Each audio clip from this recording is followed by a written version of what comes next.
We also have some updates here with 60 Minutes finally responds to the scandal. They finally responded. Where you guys been? It's been like a week. Now, if you're not familiar with this scandal, you've been living under a rock because, you have a life, and I get that. 60 Minutes did an interview with Kamala Harris, and it was hardcore edited to make her look good. And so they finally responded to the scandal over deceptive editing of Kamala Harris. Check out what they said.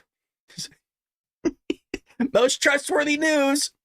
So CBS News, 60 Minutes, finally responded on Sunday night to the scandal that erupted 2 weeks ago when the show deceptively edited remarks from an interview with Vice President Kamala Harris. The show claimed without providing evidence that the allegations that it deceitfully edited its interview with Harris was false. It's fake news. We didn't edit anything. Here we go. 60 Minutes gave an excerpt of our interview to Face the Nation that used a longer section of her answer. There we go. Then that on 60 Minutes. The statement claimed same question, same answer, but a different portion of the response. No deceptive editing going on here except deceptive editing. The left-wing show claimed that the portion of her answer on 60 Minutes was more succinct. Oh! Hell no, it wasn't. Hell no, it wasn't. Which allows time for other subjects in a wide-ranging 21-minute-long segment. The show then took a petty shot at Trump. Remember Mr. Trump pulled out of his interview with 60 Minutes and the vice president participated?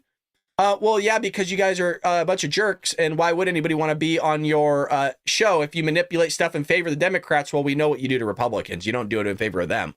CBS News could have exonerated itself from the avalanche of negative claims it has faced as a result of the scandal simply by releasing the full interview, but they won't do it. Why? Because they have something to hide. In the same way they did this with Joe Biden, you guys remember?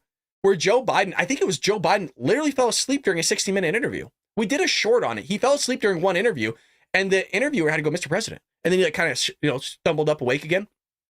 No, they're known to do this type of stuff. So why in God's green earth would you sit there and go do an interview with any legacy media at this point after what they've done to you multiple times, spreading fake news about you, lying about you, misleading the American public about you? I mean, it's a constant theme here from legacy media. And I know you all know that, but the astonishing thing is, like we always say here, Democrats aren't aware of that. Yeah, no, there's a huge swath of America, like 60 million people that aren't aware that the media, the apparatus, is on the Democrat side and doing everything they can to sit there and get a Democrat back in office. There's like 60 million people that aren't aware of that, folks. It's a remarkable thing that we live in a reality where there's people that just completely think the media is trustworthy. They completely just believe in the legacy media. And no, that the legacy media is on Donald Trump's side. Crazy, folks.